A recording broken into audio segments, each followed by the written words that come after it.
시청자 여러분, 오랜만에 인사드립니다. 손석희입니다. 5년 전 촛불 시민의 여망을 안고 출범했던 문재인 정부. 그 소임을 다했는가에 대해서는 평가가 제각각일 것입니다. 분명한 것은 문재인 대통령 자신이 임명했던 검찰총장이 우여곡절 끝에 상대당으로 가서 정권 교체를 이뤄냈다는 현실입니다. 아마도 그 과정과 결과는 한국 정치사의 아이러니로 남을 것입니다. 그리고 이제 2주일이 지나면 그 새로운 정부가 출범하게 됩니다. 오늘 저는 문재인 대통령과 인터뷰합니다. 꼭 5년 전에 대선 토론에서 함께한 이후에 다시 인터뷰어와 인터뷰이로서 마주 앉게 됐습니다. 이제 지난했던 5년의 세월을 돌아 문 대통령은 얼마만큼 허심탄회한 얘기를 들려줄 것인가. 시청자 여러분께서는 오늘과 내일 이틀 동안 현직 대통령으로서의 마지막 인터뷰를 지켜보시게 될 것입니다. 토론 시작하겠습니다. 이 인터뷰는 대통령 선거 이전에 이미 기획됐습니다. 그 과정에서 여당은 대선에서 패배했습니다. 또한 아시는 것처럼 정권 인수인계 과정에서 돌출된 몇 가지 쟁점들로 인해서 현직 대통령과 당선인의 만남은 늦어졌습니다. 저희들의 인터뷰도 그에 따라 연기된 끝에 임기를 마치기 직전에야 진행하게 됐습니다. 그러나 결과적으로는 그만큼 더 많은 얘기거리들이 담겨지게 됐다는 것도 부인할 수 없습니다. 문재인 대통령과의 인터뷰, 지금부터 시작하겠습니다.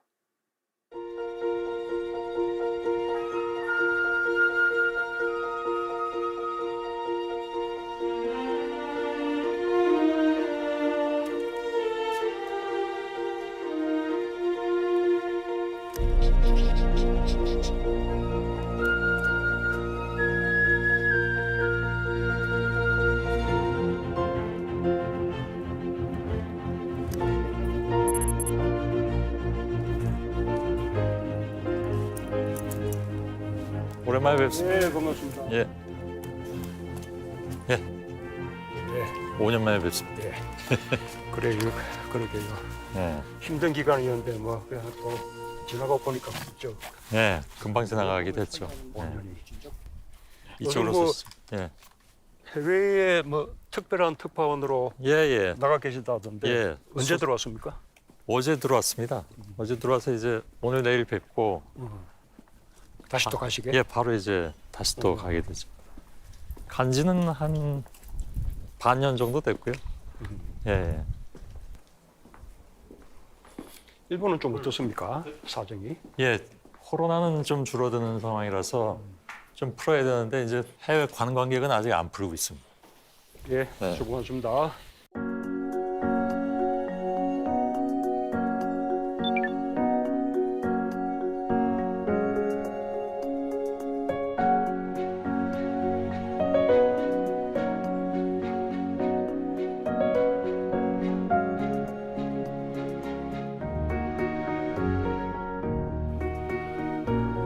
요 그림 좋죠.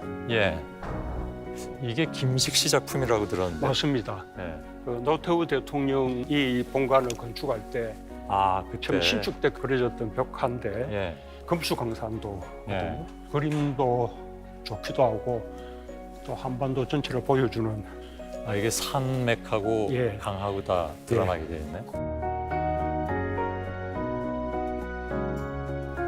여기가 이제 예 우리 제 대통령 집무실이죠. 집무실.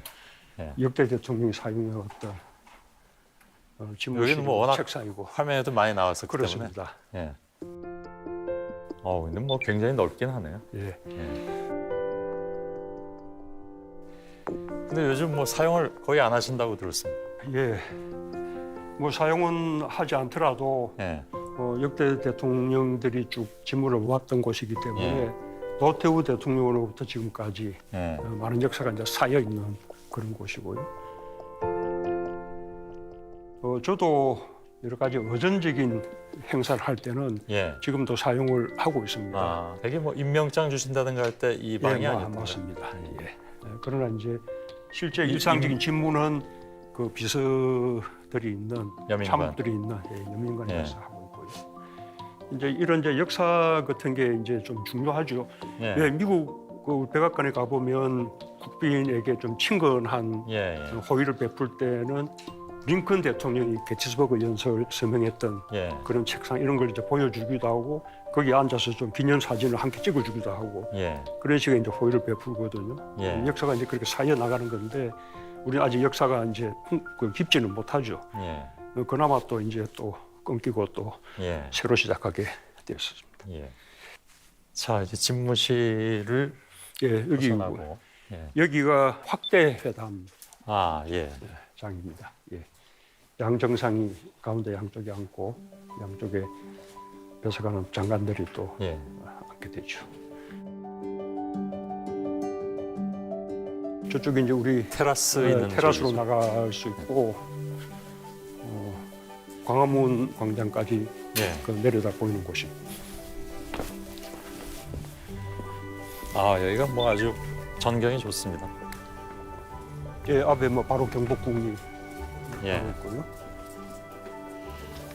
그 바로 저쪽이 그러니까 이제 광화문 쪽이고. 예,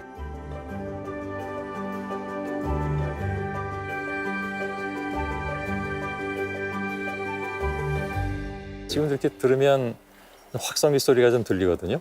그러면 이 거리가 생각보다 굉장히 가깝다는 건데. 예, 그렇습니다. 근데 시위라는 게 뭐 그 소리를 들으라고 하는 거니까요. 그런데 사실 이제 우리가 뭐 국빈방문을 하거나 하게 되면 나라별로 공식 환영식, 예. 거의 의장 행사 이런 걸 굉장히 중요시하지 않습니까? 예. 그러니 광화문에서 시위하게 되면 소리가 들릴 때가 있죠. 예. 뭐 오히려 뭐 시위가 자유로운 나라라고 또 인식하고 갔을 수도 있겠네요. 아, 뭐 그렇게 뭐 보자면. 좋게 생각해 주면 좋고요. 예. 아.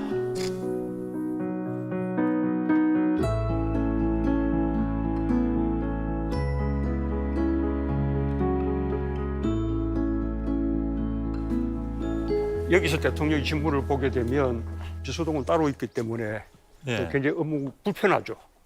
비서를 자주 쉽게 만나기가 어렵고. 예. 그게 저쪽으로 사무실을 옮기신 게 그 노무현 대통령 때부터 옮겼던가요? 예, 그 비서동이 워낙 그 협소해서 예. 그 노무현 대통령이 그 온실이 있던 자리에 비서동을 하나 더 지었습니다. 예. 그 이름을 당시 이제 공모를 했는데 그 세종대왕께서 쓰셨던 그 여민동락, 아, 예. 예, 거기서 따서 여민관이라는 이름이 이제 채택이 되었죠. 예. 저기가 이제 불로문이라는 문인데 아, 저게 그 글자군요. 저 문을 이제 지나다니면 넓지 않고 아주 무병장수한다 뭐 그런 뜻인데 예. 저는 뭐 수없이 지나다녔어도 불로는 뭐 전혀 소용이 없는 것 같습니다.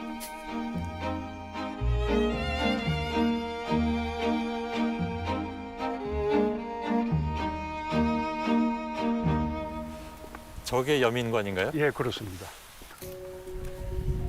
그럼 대통령의 집무실은 여기에 예, 조금 비좁다고 들었습니다. 저는 맞습니다. 한 번도 안 가봐가지고. 예, 맞습니다. 예. 예, 그렇습니다.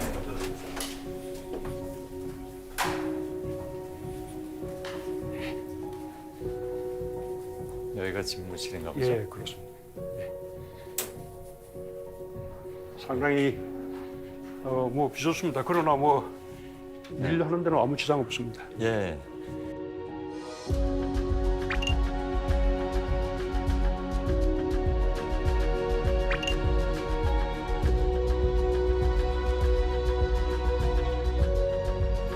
아, 여기가 이제 늘 여기서 일을 하시는 거고. 예, 그렇습니다. 이쪽으로 앉으실까요? 앉으실까요? 예.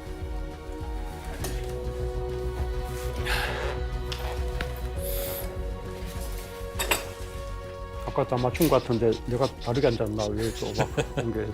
원래 그렇습니다. 필요하면 카메라 옮기지 말고 내보고 옮기라고 해도 됩니다. 인터뷰를 5년 만에 대통령님하고 하게 되는 것 같습니다. 옛날에 대선 전에 인터뷰하고 예. 지금 이제 뭐 마치는 시기에 와서 인터뷰를 예. 하게 됐는데 아마 또 뭐 다른 인터뷰가 있을지는 잘 모르겠습니다만 계획하고 있는 것은 없고요. 예, 예. 어쨌든 뭐 이렇게 우리 손에 그런 식으로 만나고 보니 아주 힘든 기간이었는데 또 5년이 또 훌쩍 지났구나 하는 예. 또 소리가 듭니다. 길게 느껴지진 않으셨습니까? 하루하루는 길었습니다. 예, 그러나 또 지나가고 보니 또 훌쩍 지나갔네요. 예. 다 그런 것 같습니다. 모든 일이. 예. 다른 것보다도 5년 전으로 일단 돌아가 보자면 2017년 5월 9일 바로 이제 선거가 있었던 날이고요. 저는 그때 광화문에서 이제 대선 방송을 했었습니다만은 당선이 확정되신 다음에 또 광화문으로 오셨던 기억도 나고. 예, 인사를 했었습니다. 예, 예. 그때 이제 시민들한테 약속하셨던 것들이 꽤 많이 있습니다. 통합의 대통령, 대통령이 되겠습니다. 시민들이 주인이 되는 그런 나라. 누구나 다 그렇게 또 어느 대통령이든 역대 대통령이 그렇게 약속을 다 하시는데 하고 나면 아쉬움도 많이 남으실 테고 내가 그렇게 얘기했지만 생각대로 잘 안 된 것도 많이 있을 것 같고 그럴 것 같습니다. 같은 생각이십니까? 글쎄 그날에 뭐 다짐을 뭐 어찌겠습니까? 뭐 영원한 뭐 과제 같은 것이죠. 특히 당시에 뭐 화두가 되다시피 한 그러니까 나라다운 나라의 를 뜻받치는 그 기둥들이 공정, 정의, 예. 평등 뭐 이런 거였는데 과연 이제 우리 사회가 얼마나 더 공정해졌냐, 얼마나 더 정의로워졌냐, 뭐 얼마나 더 평등해졌냐, 뭐 그러기 위해서 많은 노력을 기울였지만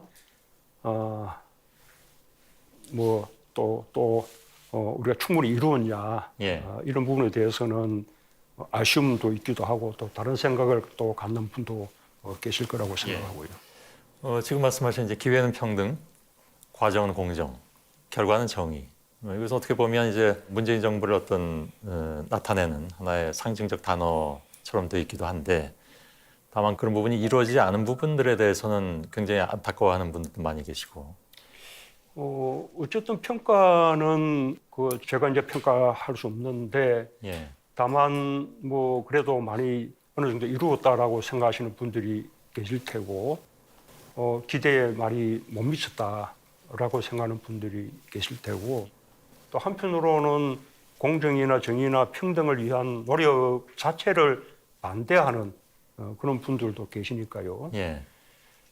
그래서 평가는 뭐 국민과 역사의 몫이지만 우리가 이제 얼마나 이제 성과가 있었냐라는 것을 가늠해 볼 수 있는 지표들은 있다고 생각해요. 예.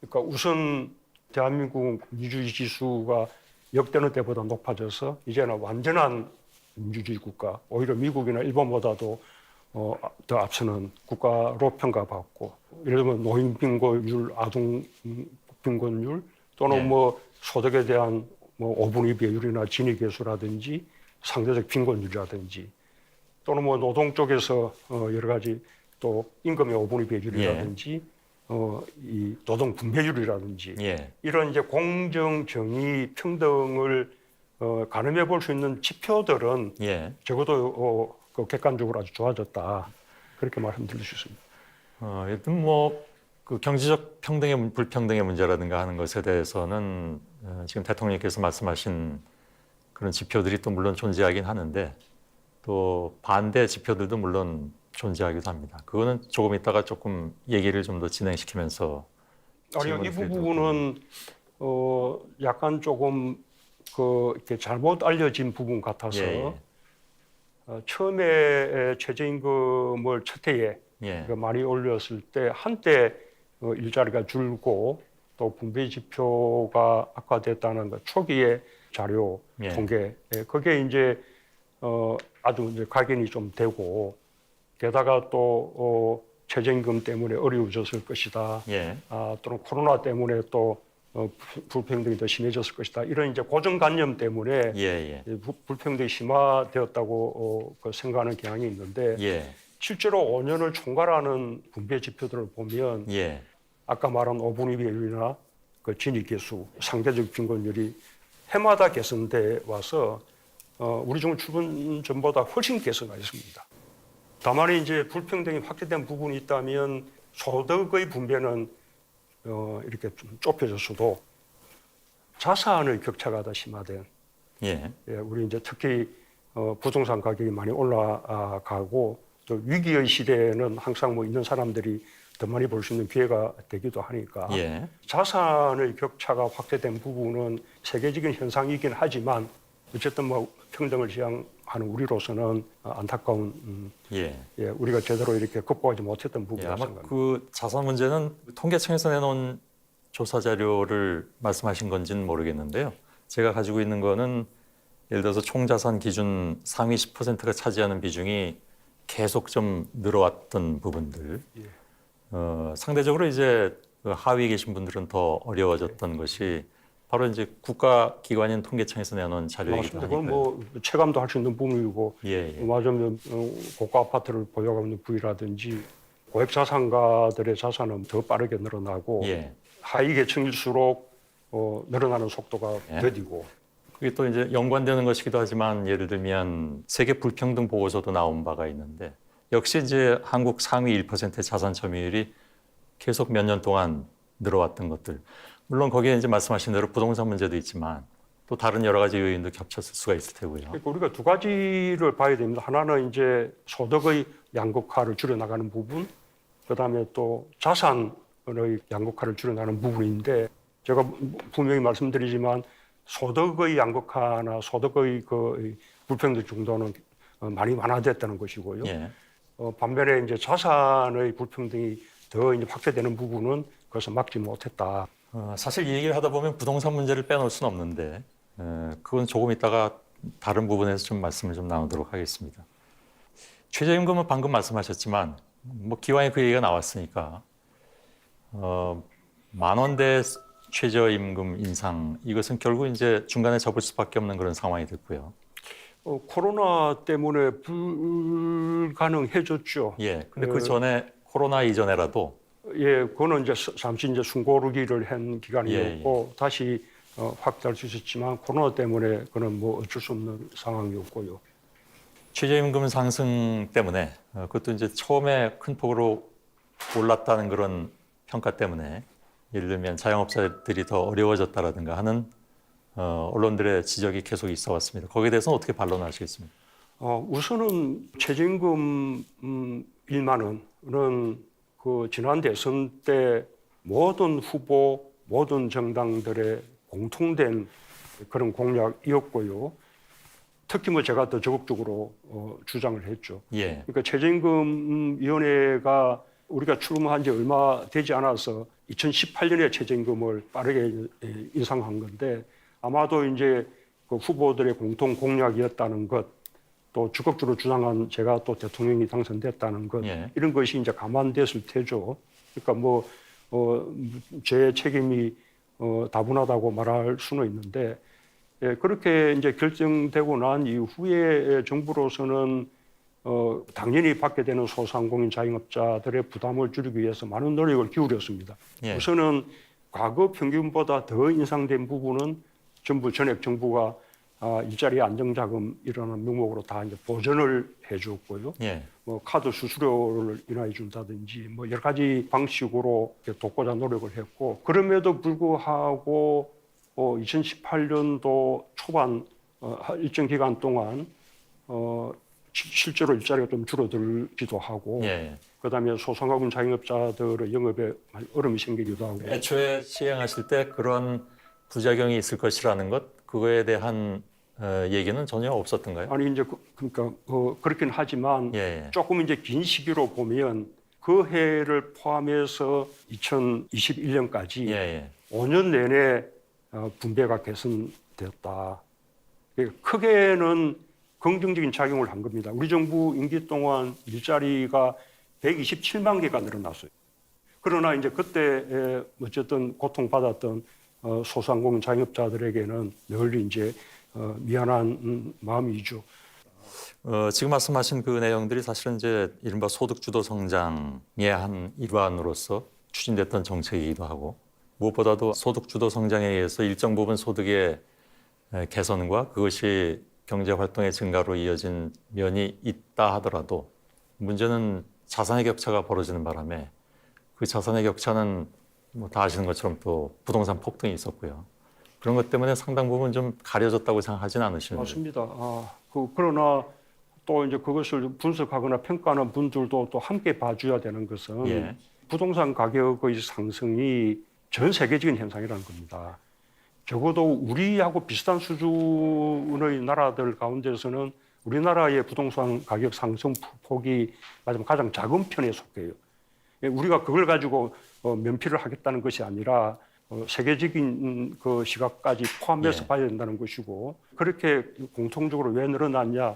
그것은 이제 코로나 시기에 많은 이제 재정들이 풀리면서 당연히 이제 소상 자영업자 이런 분들을 돕기 위해서죠. 그러면서 유동성이 예. 아주 이제 풍부해지고, 그리고 저금리의 대출을 빌려서 부동산을 사게 되는 이른바 영끌 같은 예. 이런 것 때문에 이제 부동산의 가수요를 이제 불러일으키기도 하고, 예. 이런 여러 가지 이제 그 당시 구조적 원인들을 함께 봐줘야만 온당한 평가가 된다고 예. 생각합니다. 근데 부동산 폭등 문제는 그렇게 말씀하시는 것도 일리가 있을지 모르겠으나 받아들이는 입장에서는 굉장히 좀 당혹스러운 측면도 없지 않아 있습니다. 왜냐하면 다른 나라에 비해서 오히려 폭이 적었다고는 말씀하시지만 현실에서 보면 그 폭등세가 사실은 그렇게 말씀하시는 것보다 훨씬 더 컸고, 뭐 그래서 영끌하는 경우도 있었겠지만 그건 결과론적인 것이고 원인을 따져보면 또 다른 얘기가 될 수도 있단 말이죠. 그래서 제가 이제 부동산 문제는 제가 5년 내내 가장 무거운 짐이었다고 여러 차례 말씀드린 예. 바가 있고요. 또 그 바람에 더 어려움을 겪게 된 분들, 예. 그리고 또 그 늘어난 그 자산 격차, 그로 인한 상대적 박탈감, 뭐 이런 부분에 대해서는 제가 여러 번 뭐 죄송하다고 말씀을 드렸죠. 예. 그런데 이제 그런 현상이 왜 일어났냐 라는 것을 제대로 이렇게 평가하는 것이 결국은 그 이렇게 다음 정부가 똑같은 그 실패를 되풀이하지 않는 예. 그런 길이라고 생각해요. 다행스럽게 지금 이제 우리가 임기 말에 와서는 부동산 가격과 전세 가격이 좀 이제 안정세 또는 하락세 이렇게 이제 보이고 있는데 그런 부분들이 지속될 수 있도록 되길 바랍니다. 그 결국은 작년 말에 말씀하실 때 좀 더 주택 공급량을 늘리는 쪽으로 갔었으면 했었다. 그러니까 그 부분에 있어서 약간 좀 후회하신 듯한 그런 말씀도 하셨고, 그래서 결국 세제 중심의 부동산 정책이 공급 위주의 부동산 정책으로 바뀌어야 된다라는 말씀이셨습니까? 이 공급이 어쨌든 결과적으로 부족했다. 예. 그래서 우리가 보다 공급을 더 늘리는 정책을 보다 더 일찍 강력하게 했으면 예. 좋았겠다라는 후회는 뭐 가지고 있고요. 그런데 이제 우리 정부가 공급 중심이 아니라 세제 중심의 부동산 정책을 가져가려고 했다라는 물론 것은 공급도 늘어나긴 했죠. 그것은 이제 잘못된 그런 거죠. 왜냐하면 그럼 우리 정부가 공급이 그 적은 정부였냐? 역대 어느 정부보다 공급은 많았거든요. 근데 역대 어느 정부보다 공급이 많았는데도 왜 결과적으로 수요를 충당하지 못하게 됐냐?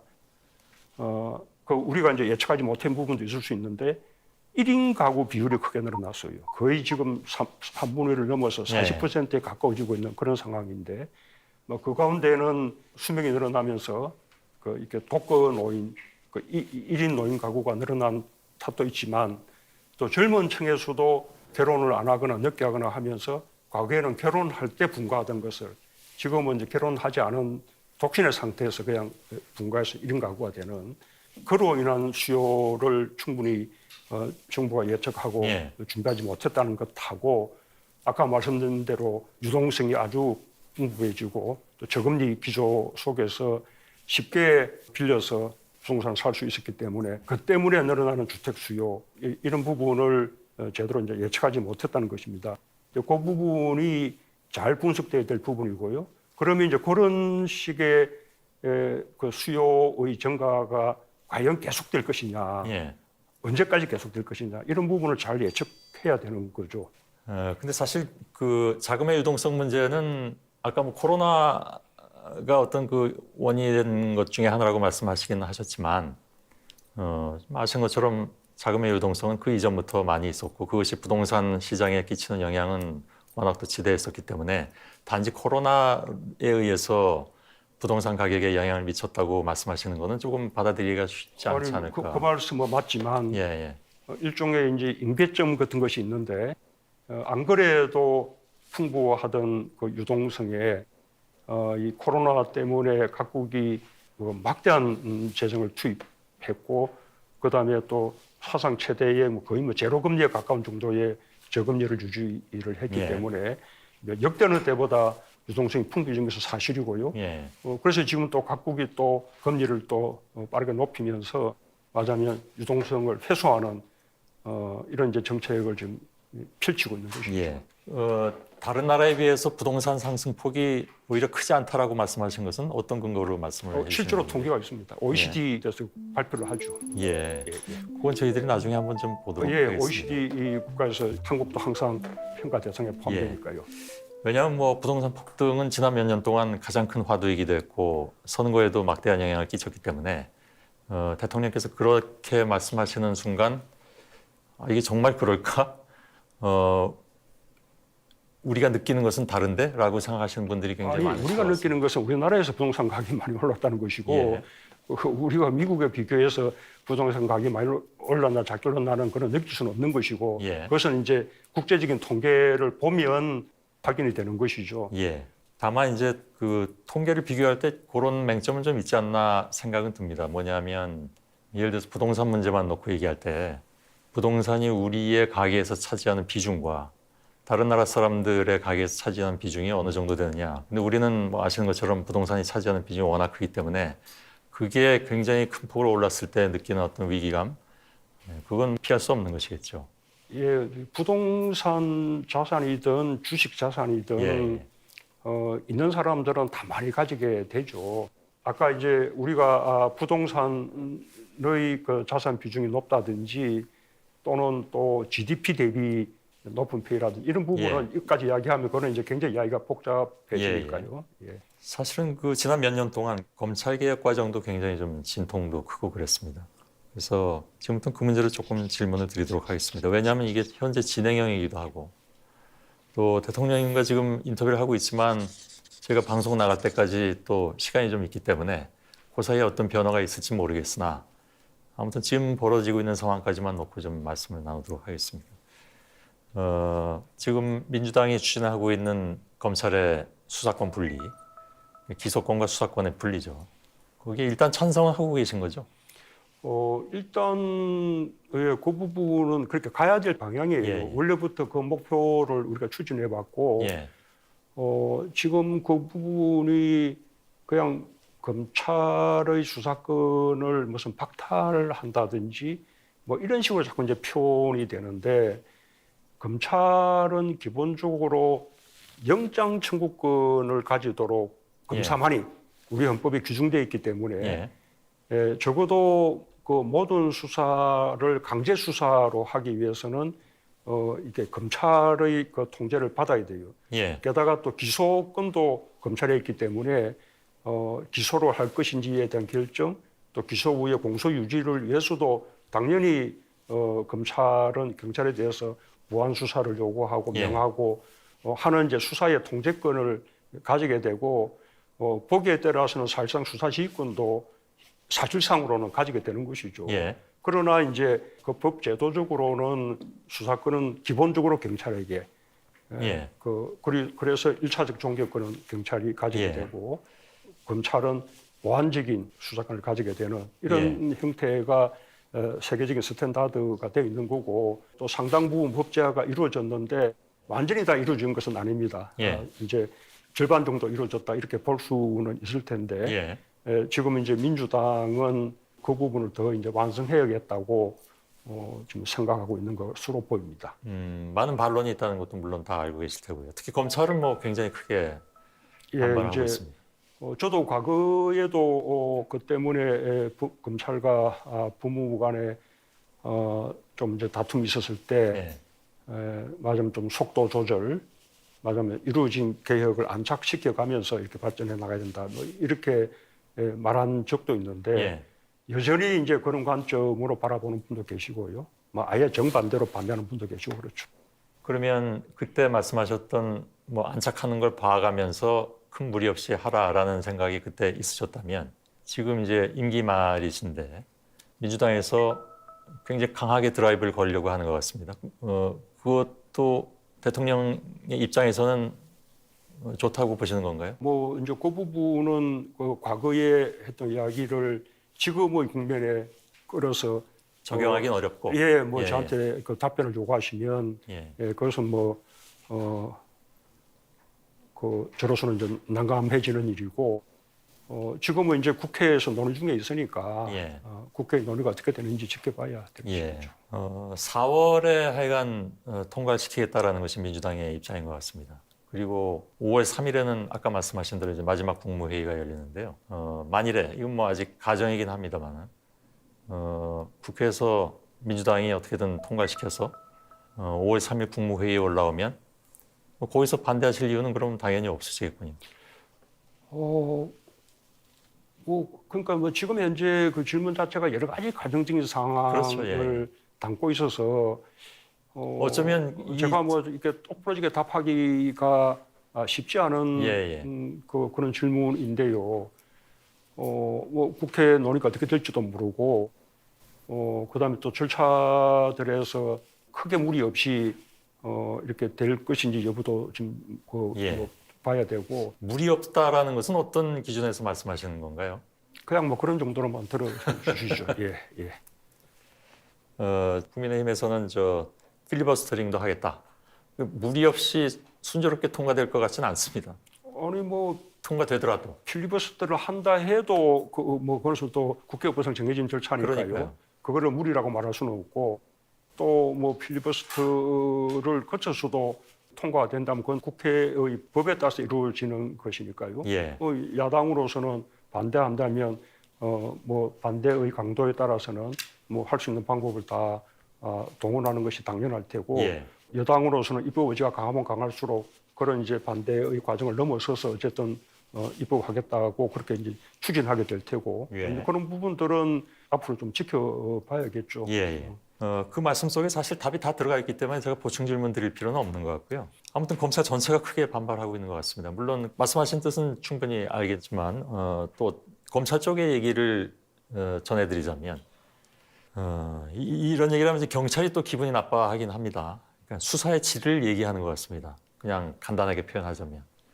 그러니까 매우 복잡하고 어려운 수사도 있지 않느냐. 그건 여태까지 검찰이 잘 해왔고 그걸 경찰한테 넘길 경우에 그 수사가 제대로 이루어질 수 있겠느냐. 결국 그 피해는 국민들한테 돌아갈 수밖에 없다. 혼란이 가중되고 이것이 지금까지 나온 검찰의 입장인 것 같습니다. 그러니까 그것은 일종의 이제 그 권한 다툼의 측면에서 그렇게 이야기하는 것이죠. 실제로 사건을 보면 그런 사건이면 당연히 이제 강제 수사로 나아가야 될 사건이지 않겠습니까?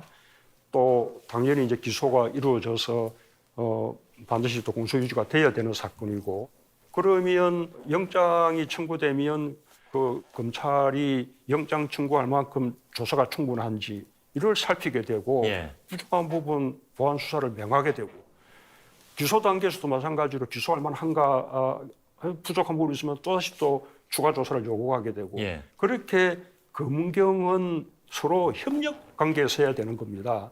근데 지금은 이제 검찰을 개혁한다는 이 명제 앞에 서기 때문에 서로 이제 뭡니까 무슨 경찰 따로 검찰 따로의 이제 주장을 하는 것이죠. 그래서 이제 국민들이 그 논의를 보는 것도 굉장히 이제 불안해지게 되는데 어떤 제도가 마련돼도 검찰과 경찰은 수사에서 협력해야 되고 공조해야 되고 그래서 대한민국이 갖고 있는 수사 역량의 총량이 훼손되는 일은 결코 있어서는 안 되는 것이죠. 근데 애초에 검찰의 어떤 수사권을 제한하고 기소권 쪽으로 무게중심을 두어 간다라는 것은 검찰의 수사에 어떤 문제가 있었다고 보시는 것 때문이었습니까? 검찰의 수사도 그러니까 더 기본적으로 말하면 검찰의 정치화가 일단 문제죠. 예, 그게 가장 크게 예, 이해가 그래서 들어왔습니다. 검찰이 마침 듣고 기소하지 않으면 어떻게 처벌할 길이 없는. 그다음에 심지어는 검찰 자신의 잘못에 대해서는 예, 이거는 뭐 국민 누구나 다 알 정도로 내평 감사기식의 그거를 해서 검찰 사건에 대한 기소율이 0.1% 남짓밖에 되지 예. 않아요. 이런 것 때문에 검찰이 잘못할 경우에 검찰에 대해서도 책임을 물을 수 있는, 그다음에 검찰이 정치적으로 독립하면 할수록 맞아요. 무소불위의 권력이 들리기가 쉬운데 이것에 대한 민주적 통제의 방안, 이 알겠습니다. 부분을 고민하는 것은 너무 당연한 것이죠. 경찰은 그러면 정치화될 염려가 없느냐? 그러니까 과거 예를 보면 경찰 역시 수사 비리가 없었던 것도 아니고 또 정권에 따라서는 경찰이든 검찰이든 똑같이 그런 의구심을 많이 받아왔다는 것도 사실이고요. 맞습니다. 그것은 뭐 어느 수사기관이나 다 있는 문제인데요. 예, 다만 이제 경찰의 잘못에 대해서는 바로잡을 수 있는 기회가 있다는 거죠. 맞아요. 검찰의 보안 수사에 의해서 잘못된 수사를 바로잡을 수도 있고 예, 또 경찰관이 뭔가 잘못했을 경우에 당연히 그 문책할 수도 있고 감시 견제할 수 있는 장치가 있다는 것입니다.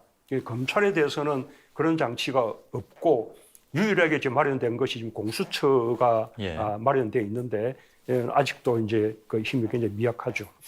검찰은 왜 그렇게 예를 들면 정권의 입장에서 보자면 검찰이 늘 그렇게 무소불위입니까? 그러니까 지금 감시할 수 있는 그런 대상이 아니라고 말씀하셨는데 때때로 무소불위 아니었습니까?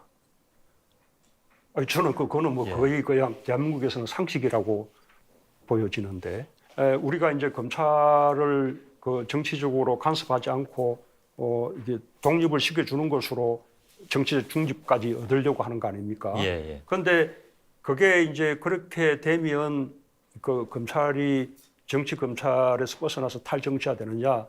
그렇지 않다는 것을 우리 과거 역사에서 보온 거죠. 예. 아무튼 근데 그 걱정이 존재하는 것은 그것 때문인 것 같습니다. 그러니까 수사 권력이 검찰에서 경찰로 넘어갔을 때 경찰은 그렇다면 과연 지금까지 검찰이 보여왔던 문제점을 안 보이겠느냐 하는 문제가 가장 큰 것 같습니다. 그 문제가 일거에 해결되지는 않을 겁니다. 예. 그러니까 그 수사기관이 자질을 높이는 것부터 시작해서 남용에 대한 견제장치, 그다음에 또 수사기관이 이런 정보 기능을 가지게 될 경우에 또 정보 기능이 또 남용되는 문제, 예. 이런 부분에서 어떤 통제 장치를 갖춰야 될지라는 것은 그것은 우리가 끊임없이 보완해 나가야 될 과제입니다. 그래서 지금 당장 하지 않았으면 하는 쪽에서는 그러한 여러 가지 문제점에 대한 통제 장치라든가 여러 가지 잠금 장치 같은 것들 이런 것들을 다 마련해 가면서 하는 것이 낫지 지금 갑자기 왜 이렇게 강력 드라이브를 하느냐라고 문제 제기를 하는 것 같습니다. 예, 뭐 그에 대해서 저는 뭐 의견을 말하지 않겠습니다. 그래도 다시 한번 여쭤본다면 예, 뭐 마찬가지입니다. 예, 예, 그거는 지금 국회의 그 현안에 예. 그 개입해서 발언하는 것이니까요. 예, 알겠습니다. 근데 그게 가장 지금 큰 쟁점거리이기 때문에 질문을 드렸습니다.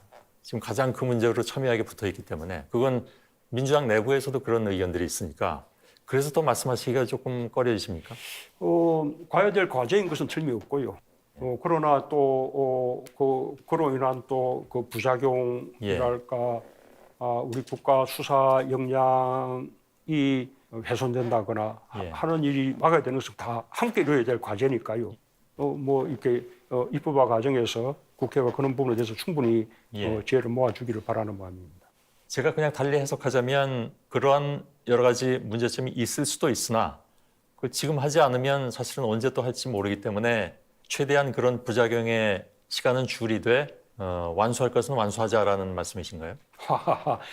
그렇게 뭐 해석하지 마시고요. 예. 어쨌든 지금 국회가 여야가 이렇게 팽팽하게 대치하고 있는 상황 속에서 물러날 대통령이 차기 정부의 어지랄까 성향까지 감안해서 뭐 답해야 되는 이런 부분은 피하고 싶습니다. 예, 알겠습니다.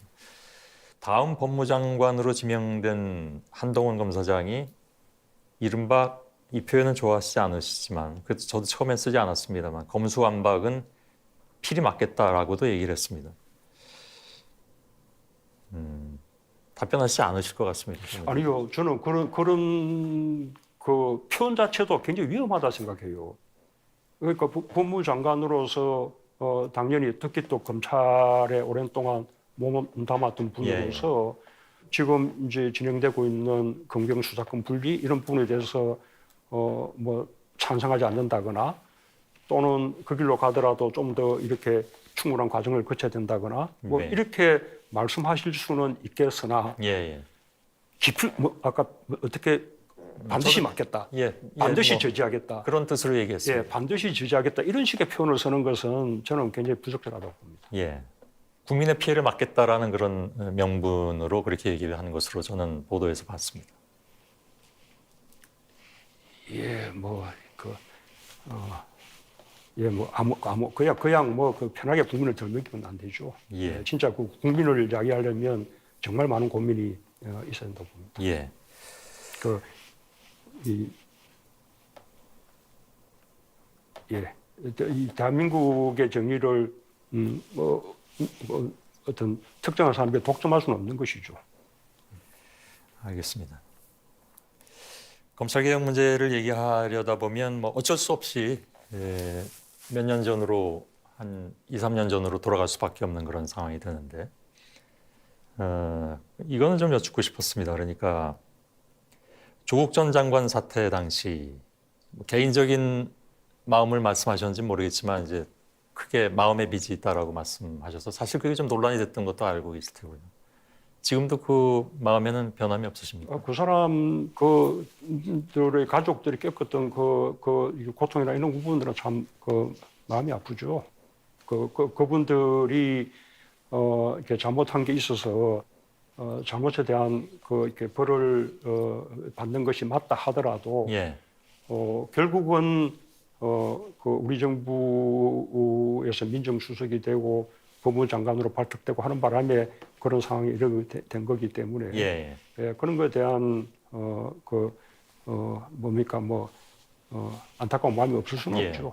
당시 민정수석이었는데 법무장관으로 직행한 것, 그것은 MB 정부 시절에도 비슷한 케이스가 있었는데 그 당시에는 그걸 비판하셨는데 나는 그 부분은 당연히 구분해야 된다고 생각합니다. 그 MB 정부의 그 가장 문제가 검찰을 놓고 보면 검찰과 권력이 유착한 거 아닙니까? 검찰을 권력의 목적으로 운용한 거잖아요. 그 바람에 다시 이제 우리가 이제 검찰 개혁이라는 주장이 더 이제 커지게 된 건데, 그런데 그 검찰을 권력의 목적에 컨트롤한 사람이 민정수석이거든요. 그럼 그 민정수석이 법무장관으로 가게 되면 이는 검찰이 개혁되는 것이 아니라 오히려 검찰과 권력 간의 유착이 더 심화되는 것이죠. 조국 민정수석은 검찰 개혁을 주도해왔던 분이죠. 그래서 검찰 개혁을 정말로 이 검찰의 반발이라든지 이런 것들을 무릅써야 되는 대단히 이제 어려운 과제인데 적어도 이제 법제화하는 과정에서 그 이제 마무리하는 역할로서는 적임이었다. 적합하다고 본 것이죠. 그래서 민정수석에서 법무장관이라는 똑같은 루트만 놓고 똑같이 이렇게 평가할 수는 없다 그런 말씀이시죠. 그거는 맞지 않다고 봅니다. 그 당시에 이제 윤석열 검찰총장 그리고 조국 법무장관 두 사람을 임명하시면서 환상의 투톱이다 이렇게 표현하셨는데 지금 생각하시기에도 그 당시에 그 인사는 환상의 투톱이었다고 생각을 하시는지요? 우선은 뭐 이렇게 검찰총장 했던 분이 맞아면 야당의 이제 후보가 돼서 대통령 당선됐으니 하여튼 이상한 모양새가 된 것은 사실인데 결과적으로요. 그러나 그 당시 윤석열 검사는 그리고 윤석열 서울지검장은 아주 결기 있는 강골 검사로서 희망이 높았죠. 그래서 이제 검찰총장 추천위원회가 추천한 후보군 속에도 들어 있었고요. 그래서 이제 그에 대한 기대를 가지고 고문을 검찰총장으로 임명한 것이었고, 예.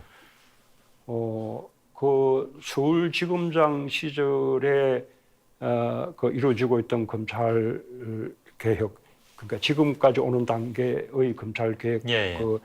이런 단계에 대해서 완전 반대하지 않았기 때문에 이 검찰 개혁이라는 면에서도 조국 장관하고 맞으면 협력할 수 예. 있겠다라고 생각했던 것이죠. 근데 당시 검찰이 그렇게 강력 드라이브로 조 전 장관 관련 수사를 이어갔을 때 그거는 왜 그랬다고 그럼 보십니까? 그거는 뭐 제가 뭐라고 그 단정하기 어렵죠. 그 당시에 흐름을 주도한 게 지금 대통령 당선이고 예, 예. 차기 대통령이기 때문에 예.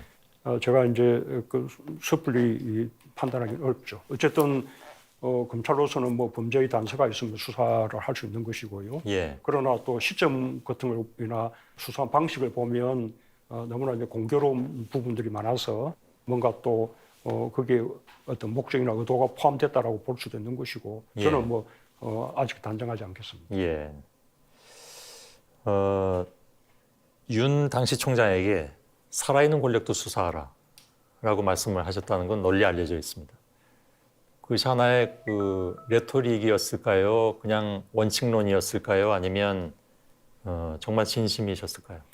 실제로 그렇게 해야 됩니다. 아까 말씀드렸다시피 권력과 검찰하고 관계에는 좀 긴장 관계에 있어야 됩니다. 예, 예. 그래야 정권에 있는 사람들이 스스로 긴장하게 되죠. 예, 예. 그 성과가 보이지 않습니까? 지금은 뭐 다 무조건 이제 뭐 이렇게 뭐 반대만 하니까 그런 이제 성과들이 제대로 눈에 보이지 않을 수 있는데 한번 그냥 쉽게 한번 보십시오. 역대 그 정부 가운데 우리 정부처럼 이른바 대통령 주변에 친인척이나 특수관계자나 좀 청와대 그 인사나 정부의 고위 인사나 이런 사람들이 무슨 부정한 금품을 받고 정권을 농단한다든지 부당한 특혜나 특권을 뭐 막 준다든지 이런 일들이 전혀 없지 않았습니까? 예.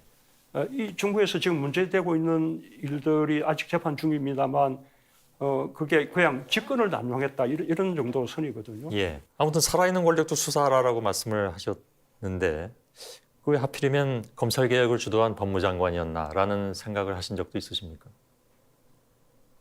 아까 어떤 의도를 말씀하셨. 난 무슨 말인지 잘 모르겠는데. 그러니까 윤 총장에게 당시 살아있는 권력도 수사하라라고 말씀을 하셨는데 하필이면 그 첫 대상이 왜 검찰 개혁을 주도하러 간 법무장관이었느냐 하는 생각을 하신 적이 있으신가 하고 여쭤봤습니다. 글쎄요, 그에 대해서 제가 아까 뭡니까 뭐 평가나 해석하지 않겠다고 예, 예. 말씀을 드렸지 않습니까? 예. 다만 그런 의도가 있었는지 없었는지는 잘 모르겠다라는 정도로. 아니 그냥 뭐 제가 대답했으니까 예. 대답대로 그냥 해주십시오. 알겠습니다. 예. 아니 제가 하고 안 하고를 떠나서 아마 시청자 여러분들이 그냥 대답대로 예, 판단하실 뭐 것 같습니다. 시청자들이 알아서 잘 들으실 것이라고 봅니다. 예. 조금 화내신 부분은 편집해서 잘라내겠습니다. 괜찮습니다. 예. 어쨌든 민정수석실은 본연의 기능을 많이 벗어나 있기 때문에 이건 없애겠다라는 것이 당선인의 생각인 것 같습니다. 민정수석도 직접 하셨었기 때문에. 그런데 나는 얼마나 잘 운영하느냐가 문제지. 예. 뭐 하여튼 걱정됩니다. 그러니까 모든 제도는 다 연유가 있습니다. 그게 설사 좀 문제가 있지 싶어도 그런 문제가 있는 제도가 운용되는 것은 다 오랜 연유가 있는 거죠. 예. 아주 전형적으로 과거 김대중 대통령께서 출범할 때 민정수석실을 없앴다가 그 한 중반기에 와서 민정수석실을 부활시켰거든요. 예. 그제 유지가 쭉 되어 오고 있는데 민정수석실이 한 역할이 있는 것이죠. 그것을 완전하게 기대만큼 해내지 못한다 하더라도 그런 기능을 보완해 가야 할 때는 문제라고 생각하는데 나름대로 보완이 있겠죠. 예. 저는 아직 확진이 안 됐는데 다행스럽게 다만 이제 그 코비드-19 이것 때문에 많은 분들이 피해를 보신 건 틀림이 없는데 특히 이제 자영업자, 소상공인 굉장히 많은 피해를 받습니다. 그래서 이 부분에 있어서 지난번에 선거 때 보니까 이제 그 이재명 후보도 그랬고 또 지금 당선인도 마찬가지고 굉장히 큰 폭의 지원을 약속한 바 있습니다. 그런데 문재인 정부 내에 특히 이런 자영업자들이나 이런 분들을 도와주는 차원에서의 예산 지원은 많이 막혔다 이렇게 얘기를 하고 있거든요. 예, 당연히 소상공인 자영업자들이 입은 고통, 이루 말할 수 없을 테죠. 정말로 좀 안타까운 마음이고요.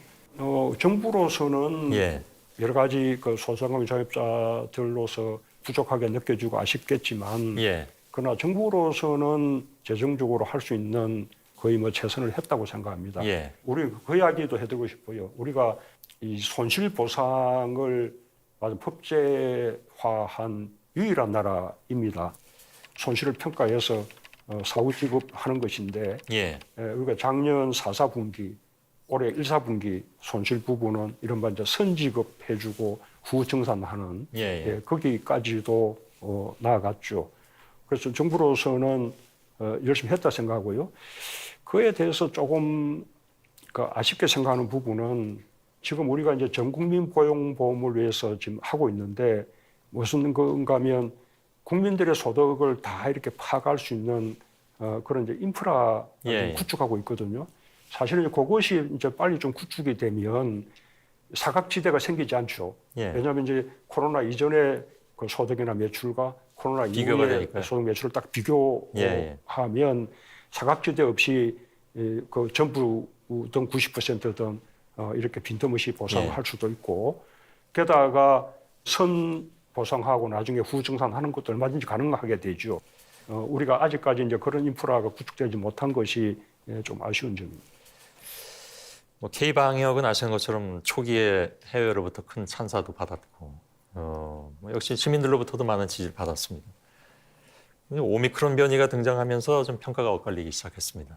그동안 취해왔던 정책이 옳은 것이다라는 평가도 있지만 또 반대로 이제 정부가 손을 놔버렸나 이런 평가도 동시에 있는 것이고요. 그냥 뭐 객관적인 평가들을 들어보면 제일 정확하다고 봅니다. 해외에서 정확하게 평가를 하고 있죠. 외국에서 특히 이제 평가를 하는 부분은 그렇다는 결과뿐만 아니라 그런 결과를 이루는 그 방법에 있어서도 외국은 전부 다 강력한 봉쇄 정책을 폈거든요. 방역 그 성과가 좋아 보이는 나라들도 아예 국경을 봉쇄해서 심지어 자기 나라 국민들도 자기 나라에 돌아가지 못하는 정도의 강력한 국경 봉쇄 정책을 펼치기도 하고. 뭐 이제 한 달도 안 된 얘기긴 합니다만은 인구 대비 확진율이 세계 1위였을 때도 있었습니다. 그때도 별로 크게 그 다음에 대해서 걱정을 안 하셨습니까? 그러니까 이건 결국은 지나가는 것이다. 아닙니다. 오히려 왜냐하면 그때 이미 사회적 거리두기라든가 하는 것은 풀 대비를 하고 있었기 때문에 오히려 그때는 상황은 뭐 이제 그렇게 해서 확진자가 많이 생기기도 하고 자연히 그 누적의 효과로 그 위중증 환자나 또 사망자도 생기게 되고 하기 때문에 사망자도 사실 많이 나왔었어요. 이제 그런 부분이 이제는 규모는 늘어났지만 정부가 어떻게 대응할지는 이제는 이제 충분히 이제 알게 되었기 때문에 정부가 특별히 뭐 더 당황해야 하거나 할 필요는 없고 보다 준비된 가운데 상황을 맞이할 수 있다고 생각합니다. 코로나 위기를 극복해 오면서 특별히 감사를 표하고 싶은 분들께 말씀하실 수 있는 시간을 드리겠습니다. 아까 제가 그 외국 그 정상들 또 외국 언론이 우리 한국의 방역에 대해서 많은 찬사를 보냈지 않습니까? 이제 결국 그것은 국민들의 참여가 있었기에 가능한 것이거든요. 뭐 우선 방역의 주체가 되어주신 국민들께 감사드려야 되고, 그다음에 또 이 코로나 때문에 많은 고통을 받았던 분들, 아까 말씀하신 소상공인이나 자영업자들, 결국 그 고통을 감내하면서 우리 경제를 지탱해 왔기 때문에 그분들 특히 고맙고요. 또 일선에서 코로나를 막아준 의료진, 방역진, 뭐 고마움 이루 말할 수 없죠. 예, 알겠습니다. 예, 이거 인사 이야기는 편집하지 말고 꼭 좀 잘 내주십시오. 더 길게 하셨어도 제가 편집 안 했을 겁니다. 대선 얘기로 잠깐 좀 들어가겠습니다. 민주당 후보가 패배한 가장 큰 요인 뭐라고 보고 계십니까?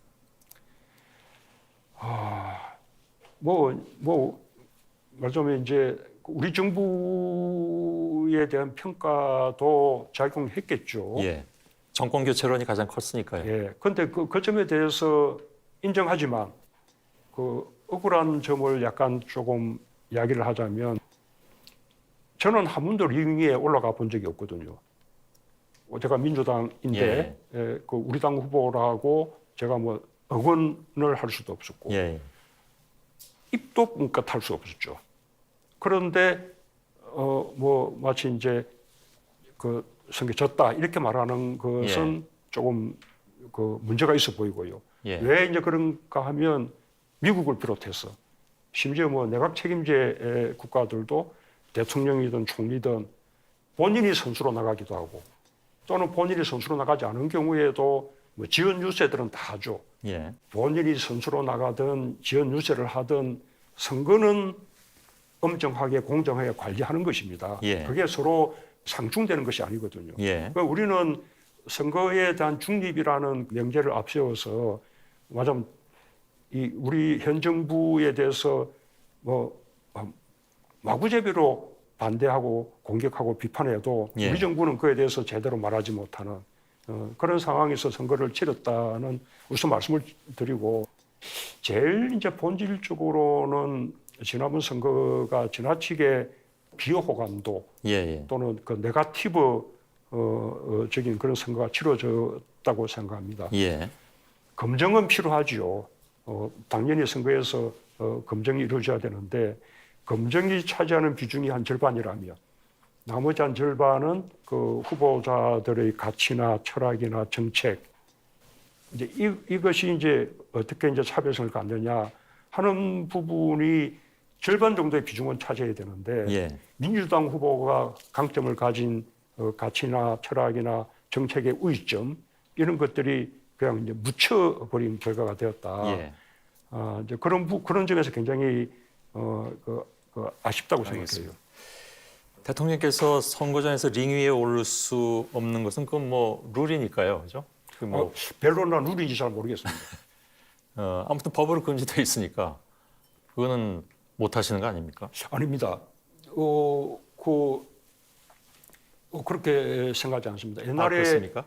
옛날에 김대중 대통령님은 이른바 이제 공천장을 이제 수여하는 그런 행사를 직접 하시기도 하고 예, 예, 거기서 이제 이런저런 덕담을 하시기도 했죠. 예, 그런데 그때는 당의 총재이기 때문에 총재 자격으로 할 수 있는 것이다. 예, 지금은 이제 당의 총재가 아니고 예. 기억납니다. 그냥 당원이니까 뭐 안 된다. 나는 이런 거 굉장히 약간 좀 위선적인 그 해석이라고 예. 생각해요.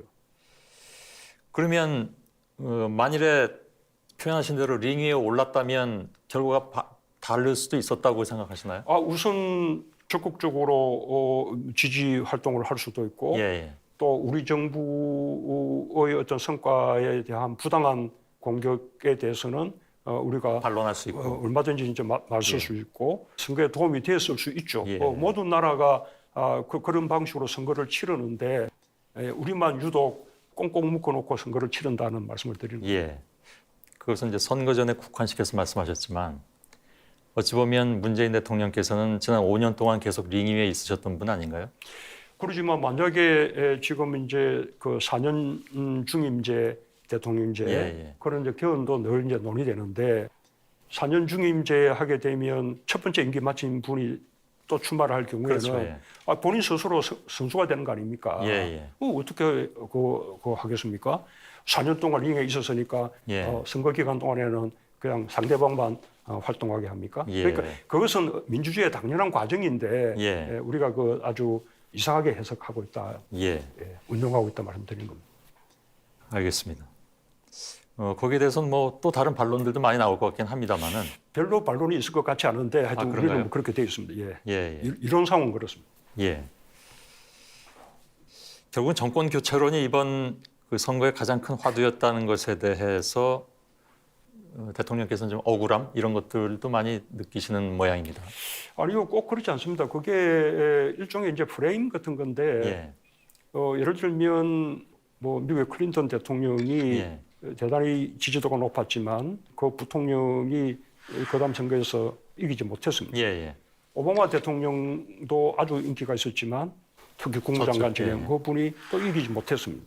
그러니까 그 대통령의 지지도가 높다고 해서 그것이 선거의 승리로 이어지는 것도 아니고 또 반대로 지지도가 낮았다 해서 그것이 또 그 다음에 패배로 이어지는 것은 아니라는 겁니다. 예. 그게 정권 교체의 여론 뭐 이런 것으로 선거가 결판나는 거라면 예. 그러면 뭐 때문에 선거가 필요하겠습니까? 예. 뿐만 아니라 뭐 민주당 쪽 후보가 때로는 앞서기도 하고 그다음에 뭐 대단히 건재판 결과가 된 거 이런 거 어떻게 생각하겠습니까? 예. 대선에 대해서 말씀 나누고 있는데요. 근데 이제 부동산 정책을 입안하고 시행하는 과정에서 문재인 정부를 규정하는 야당 프레임 중에 대표적인 것이 나왔습니다. 그러니까 내로남불 뭐 많이 들으셨겠습니다만 부동산 문제에서도 이제 예를 들면 뭐 청와대 일부 참모들 문제도 있었고 논란이 된 이슈 중에 특히 좀 아프셨던 부분이 있다면 어떤 게 있을까요? 뭐 두 가지를 다 말할 수 있는데 예. 하나는 뭐 우리 스스로 보다 도덕성을 내세웠기 때문에 예. 우리 스스로 더 높은 도덕적인 기준을 유지했어야 되는 이제 그런 부분이 공격받는 부분이 당연히 아쉬웠고요. 그러나 또 한편으로는 뭐라고 할 수 있을까요? 이중잣대, 네? 부동산의 보유라든지 투기라든지 뭐 모든 면에서 보면 늘 저쪽이 항상 더 문제인데 저쪽의 문제는 보다 가볍게 넘어가고 이쪽에 보다 적은 문제들이 훨씬 더 부각되는 그런 이중잣대도 예. 한편으로는 문제라고 생각합니다. 예, 어쨌든 우리가 보다 높은 어떤 그 도덕성이나 개혁을 말한다면 스스로 솔선수범을 보였어야 됐다고 생각하죠. 예. 사실은 그 문제는 이제 이른바 인사원칙 5가지 기준을 제시한 바 있지 않습니까? 여기 다 제가 말씀드리진 않겠습니다만 위장전입, 뭐 논문 표절, 세금 탈루 등등인데 그 기준에 깐깐한 검증을 하겠다. 근데 사실은 인사 때마다 이게 논란하고 비판이 이어졌던 부분들이 있습니다. 그래서 국회 동의 없이 그냥 임명을 하셔야 됐을 경우도 굉장히 많았고 뭐 경우에 따라서는 지난 정부보다 더 많았다 이런 얘기도 나오니까요. 우선은 그 법률상 그 국회 동의가 필요한 자리가 있고 예. 국회 동의가 없어도 되는 그건 뭐 다 예, 알고 뭐 있습니다. 예. 충분히만 필요한 경우도 있으니까요. 국회 동의 없이 뭐 임명한 사례가 많다. 뭐 이게 특별히 뭐 문제로 생각하지는 않고 우선 이제 그것도 이렇게 검증의 전체적인 과정이라고 저는 생각하면 좋겠습니다. 예. 청와대에 의해서 검증을 먼저 하지만 청와대의 검증이 완전 무결할 수 없죠. 예. 왜냐하면 뭐 청와대 인원이 얼마 안 됩니다. 저 인사 검증하는 팀이 뭐 무슨 수사권을 갖고 있는 것도 아니고 예. 그냥 경찰, 검찰, 뭐 국세청 등 국가기관이 보유한 자료 송부받고 예. 뭐 구글링하고 거기다가 이제 검증 질문서를 이제 주어서 그에 대한 답변에 대해서 하나하나 따져보고 이것이 이제 청와대 검증팀이 할 수 있는 전부거든요. 이제 이것이 이제 1차 검증이라면 그 뒤에 언론이 그 다음 단계의 검증을 하게 되고 예. 그 다음에 이제 국회가 청문을 통해서 마지막 검증을 하게 되는 것이죠. 이 전체를 검증의 과정으로 보면 좋겠고요. 예를 들면 이제 국회 청문회 과정에서 새롭게 불거진 문제가 있다 해서 예. 그것이 뭐 청와대 검증의 실패다 이렇게 말할 수는 없다고 그렇긴 생각을 한데. 하고요. 그 다음에 이제 예. 또 한 가지 이제 말씀드리고 싶은 것은 예. 뭐 누구나 마찬가지겠습니다만 이사를 하는 사람이라면 최고의 유능한 인재를 이제 발탁하고 싶지 않겠습니까? 더군다나 청와대, 뭐 대한민국 최고의 움직이는 제일 높은 예. 그 단위니까요. 그래서 그분들은 과거에 그냥 우리 시대의 흐름에 따라서 살아오면서 성취를 이룬 분들이거든요. 예. 지금의 그 눈높이하고는 다른 시대를 살아왔던 분들이에요. 우리 이제 인사청문회는 요 도덕성 검증 쪽에만 너무 이제 매몰돼 가지고 그것이 또 정치화되니까 이른바 이제 망신주기 이렇게 청문회가 되는 거죠. 근데 일반 시민의 입장에서 보자면 여야가 공수가 바뀌면 다 똑같은 얘기를 계속 여태까지 해왔기 때문에 그러니까 야당일 때는 그렇게 공격하고 여당이 되면 이게 지금 대통령님 말씀만 가지고 얘기하는 게 아니라 도덕성 검증은 좀 너무 과하게 아니면 하지 말고 혹은 비공개로 하자라는 정도의 얘기는 그동안 계속 인사청문회가 생긴 다음부터 계속 있어왔던 얘기여서요. 아니, 저는 뭐 어쨌든 이제 그 물러난 대통령이기 때문에 예. 제가 뭐 청문회를 거칠 인사를 할 예. 그것도 없고, 그러니까 이것은 오로지 저를 위한 이야기가 아니라 예, 그건 맞아면 뭐. 이제 미래를 위한 이야기라는 예. 것이죠. 다만 이런 의문이 듭니다. 그러니까 인사 원칙 5가지를 내세우셨을 때는 우리는 그러지 않겠다라는 하나의 선언일 수도 있고 실천 기준일 수 있었는데 나름대로 검증을 하지만 언론이나 국회에서 또 검증해서 딴 사안이 드러나면 그거야 어쩌겠느냐. 우리는 이 적은 인원으로 아무튼 검증을 했다. 그러니까 그건 양해받아야 된다라고 말씀하실 수 있는 사안은 아니지 않나요? 예, 그럴 리가 있겠습니까? 예. 그거는 뭐 당연히 안 될 이야기인데 적어도 그 청와대에서 그 기준에 위배된 뭐 인사를 예. 추천한 적은 없습니다. 예, 그런데 그것이 언론이나 아니면 국회에서 다른 문제가 드러났을 때, 뭐 아까 말씀하실 때 법률상 동의받지 않고 임명하실 수 있지만, 그래도 문재인 정부가 처음에 내세웠던 그 기치를 보자면, 아니고 그러니까 그것이 나는 뭐 약간 우리 정치나 또는 언론의 문제이기도 하다고 생각하는데요. 예. 처음에 그 기준 부분은 큰 방향의 기준을 정한 거예요. 그러니까 우리가 음주운전 뭐 안 된다 그러면 구체적 기준이 필요한 거 아닙니까? 예. 그러니까 음주운전을 무슨 뭐 수십 년 전에 한번 한 것만 갖고도 안 된다 그렇게 말할 수는 없죠. 예. 뭐 위장전임도 무슨 수십 년 전에 한번 한 거 가지고 절대 안 된다 이렇게 할 수는 없는 거죠. 그래서 각 원칙마다 구체적 기준을 다 세웠습니다. 그거 다 발표했습니다. 예. 예를 들면 음주는라면 뭐 언제 이후 뭐 등 여러 가지 이 기준에 위배된 적이 없다는 거죠. 예.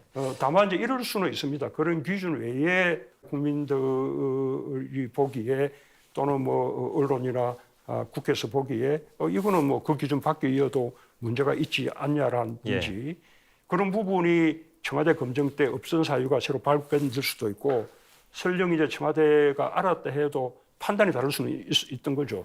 그 청와대는 그 정도면 양해가 되겠지 하는 부분을 언론이나 이제 국회에서는 용납하지 못하는 그런 문제가 있을 수 있는데 사실은 이런 그 비판이나 아쉬움 같은 것들은 초기부터 어떤 그 적폐 청산을 모토로 내세우고 거기에 의해서 국정 운영을 해나갔던 문재인 정부에 대한 비판이자 아쉬움이기도 한 것 같습니다. 아까 잠깐 말씀하셨지만 내로남불이라는 프레임 공격에서 훨씬 자유로워지려면 더욱더 엄격했어야만 되지 않았던가 하는 그런 생각을 하신다고 아까 말씀하셨는데. 그건 뭐 당연한 일이고 설령 뭐 적폐청산을 내세우지 않았다 해도 어떤 정부라도 지켜나가야 될 원칙이라고 보고요. 하나만 더 말씀드리면 적폐청산은 우리가 내세운 게 아니라 그때 촛불광장을 지배하던 구호였죠. 자연히 우리 정부의 목표가 된 것이고요. 대선 패인에 대한 얘기를 하고 있는데 뭐 그렇게 즐거운 얘기는 아니시겠죠. 근데 아까 잠깐 말씀하셨습니다만 윤석열 당선인은 대통령께서 직접 어떤 이견을 무릅쓰고 임명하신 걸로 알고 있고 우여곡절 끝에 상대당으로 가서 정권 교체를 내세웠고 정권 교체가 됐습니다. 그 과정에서 대통령의 어떤 생각을 지배한 것 어떤 것이었을까요?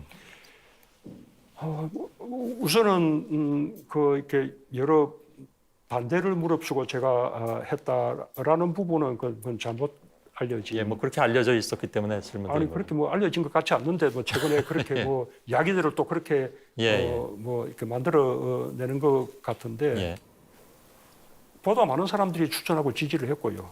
저 아까 총장 추천위원회가 후보군을 추천하게 되는데 그 속에 포함돼 있었고, 그 다음에 뭐 혹 그에 대해서 그 염려하는 의견들은 기수 면에서 너무 이제 파격적이지 예, 예. 않냐. 기수 면에서는 좀 파격적이긴 하지만 또 학교 이제 학부원에서는 또 오히려 더 이제 앞섰기 예, 예. 때문에 뭐 그런 부분들은 충분히 또 해소가 된다고 보고 판단을 한 것이었고요. 예. 뭐 어쨌든 결과적으로 지금 이제 그 다른 당의 후보가 돼서 대통령 당선된 것은 그런 참 아이러니한 일이 됐죠. 예. 그분의 발탁이 문제였나? 그분을 우리 편으로 이렇게 뭐 어쨌든 잘 했어야 뭐 됐었나? 뭐 예. 모르겠습니다. 어쨌든 뭐 예. 심상정 후보가 뭐 대선 당시 얘기입니다만은 이 정부의 검찰총장 출신을 유력한 야당 후보로 만든 것도 모두 더불어민주당 정권이 자초한 일이다 이렇게 얘기를 했습니다. 좀 듣기에는 아픈 지적이신 것 같습니다. 그렇지만 그러면 뭐 무슨 다른 출신이면 괜찮은 건가요? 아니 그 뜻으로 말씀드린 건 아니고요. 아니 그러니까요. 그러니까 지금까지는 검찰총장 출신이 없었기 때문에 검찰총장이라는 게 별로 대통령 되기에 좋은 조건은 아니죠. 예.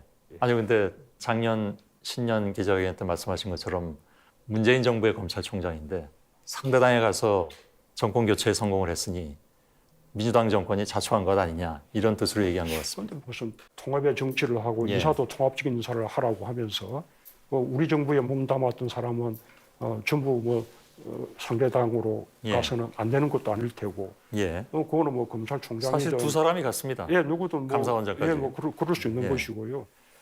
검찰총장이 임기가 보장돼 있는데 그 임기를 지키는 것은 대단히 중요한 일이거든요. 예, 예. 그것은 이제 검찰의 정체를 막는 데서도 중요한 일인데 어쨌든 이제 중도에 간두고 간 것도 바람직한 일이 아니었죠. 예, 예. 뭐 그러나 결국 국민들이 선택한 것이니까요. 예. 대선 선거운동 과정에 윤석열 당선인이 했던 얘기가 있습니다. 이거 좀 논란이 돼서 그러니까 이른바 적폐수사 발언, 딱히 찍어서 뭐 적폐수사 발언이라고 얘기하기는 어렵습니다만 거기에 대해서 사과를 요구하시기도 했습니다. 굉장히 그냥 이것도 나온 얘기긴 합니다만은 사실인지 아닌지 모르겠는데 경로하셨다라는 얘기도 나왔습니다. 저는 뭐 경로 잘 안 하고요. 예. 근데 물론 아까 말씀하실 때 대통령의 링에 못 오르는 것은 선거 전에 어떤 그 불리한 점이다라고 말씀하시긴 하셨지만 선거 시기에 그렇게까지 말씀하신 것은 굉장히 경로했다고. 예, 그래서 뭐 가급적 웬만하면 언급하지 않으려고 했죠. 예, 예. 내가 어떻게 법을 해석하든 현실은 뭐 조금만 하면 또 선거에 개입하는 것이라는 식으로 또 이제 공격을 하기 때문에 그런 이제 공격에 말리지 않기 위해서도 최대한 이제 언급하지 않으려고 했지만 그 발언은 조금 위험한 발언이라고 생각했어요. 그래서 그 시기에 그에 대해서는 한마디 하는 것이 필요하다고 생각한 거죠. 그 이후에는 그 사실 정확한 사과가 나온 건 아닌데 더 문제 삼지 않으신 걸 보면 이거는 한 번만 발언하고 말아야 되겠다라고 생각을 하셨던 모양이에요. 그러기도 하고 또 본인도 또 그런 뜻이 아니라고 사실은 이제 그 기자 질문에 답한 과정에서 그렇게 된 거기 때문에 본인도 또 그렇게 또 해명하기도 했고. 아무튼 그래서 그런지 지금 문 대통령님 지지자들 또 여당에서 문 대통령을 지켜야 된다, 보호해야 된다. 이건 임기 후로 얘기하는 겁니다. 그런 얘기들이 나오고 있는데 거기에 대해서는 어떻게 그럼 받아들이십니까? 그러니까 선거용이죠, 뭐. 그 여당의 지난 대선 때 선거용이다. 선거 때 뭐 이렇게 아니 선거 이후에도 나왔습니다.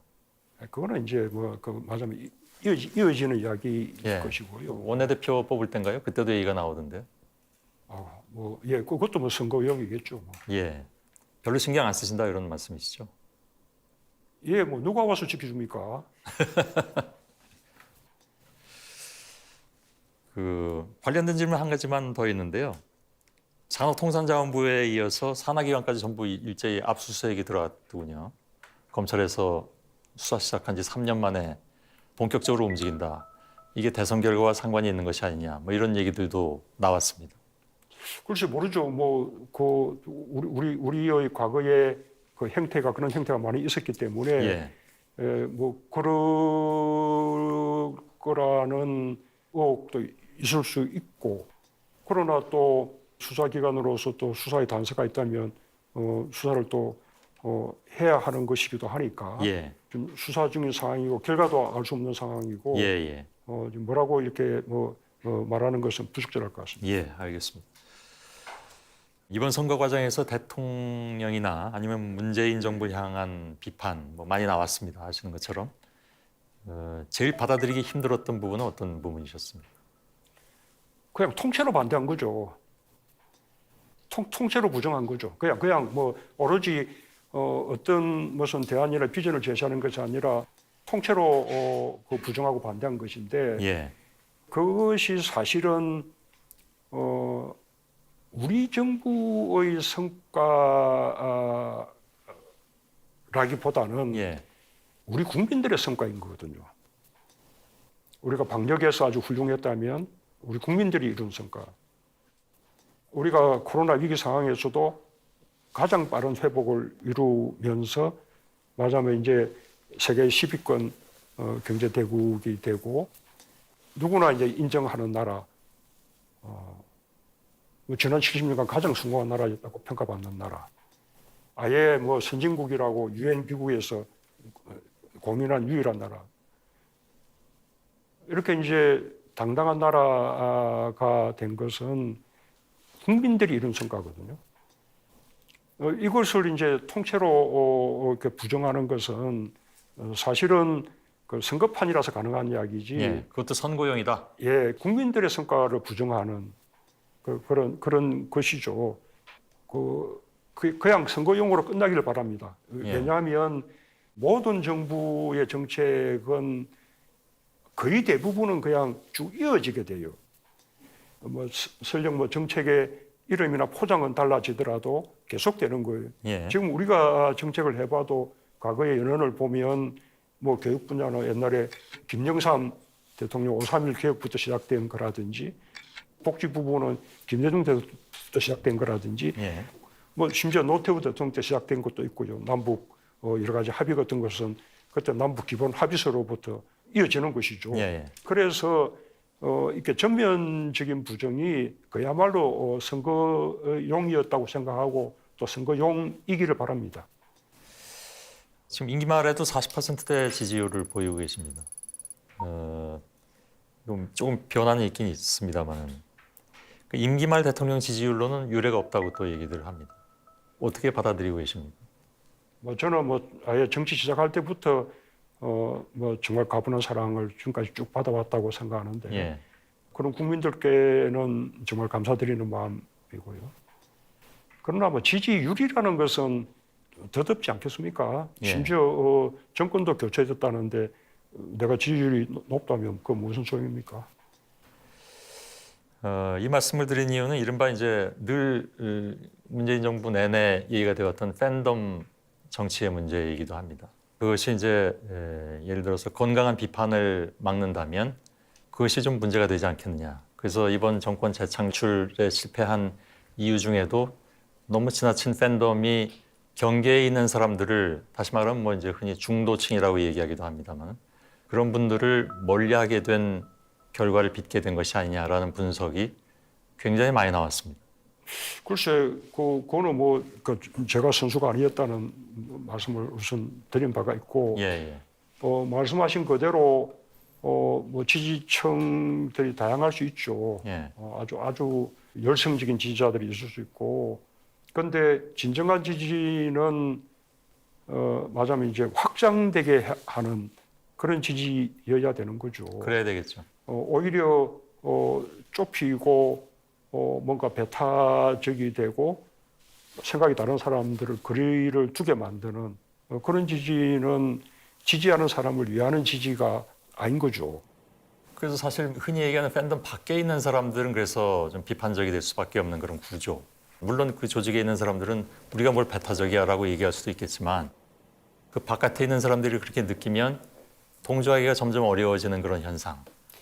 오히려 이렇게 대선이라는 과정은 이른바 이제 지지할 수 있는 사람들은 다 총집계를 하는 것이죠.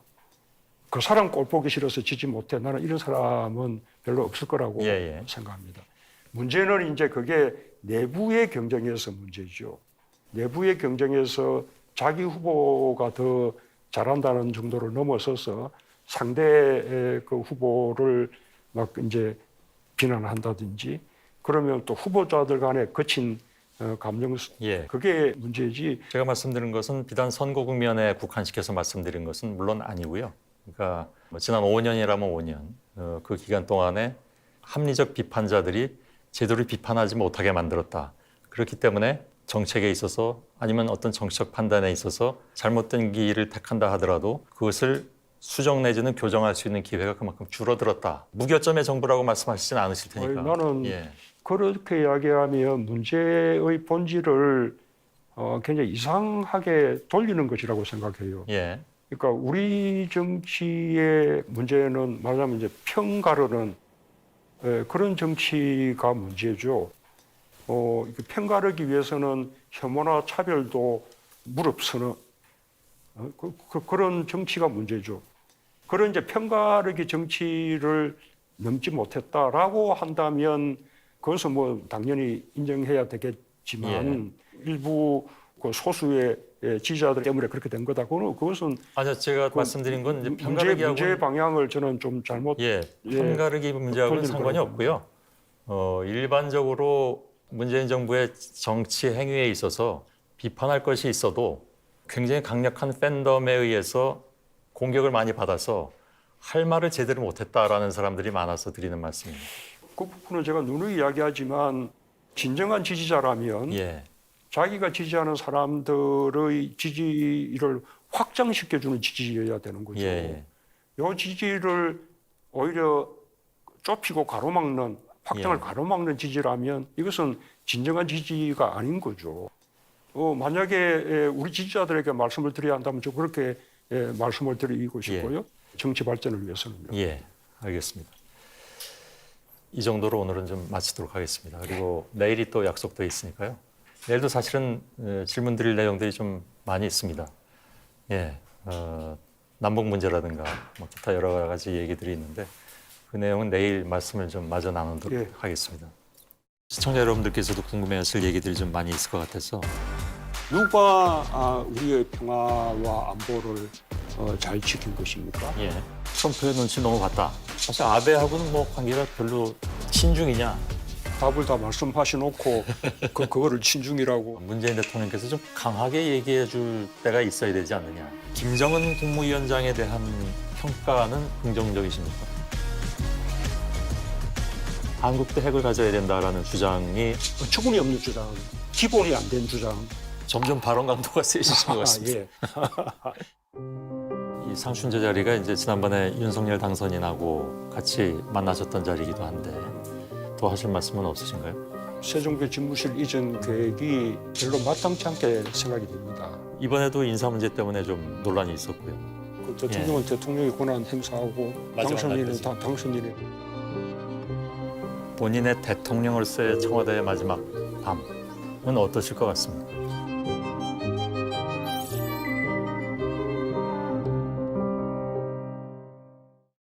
JTBC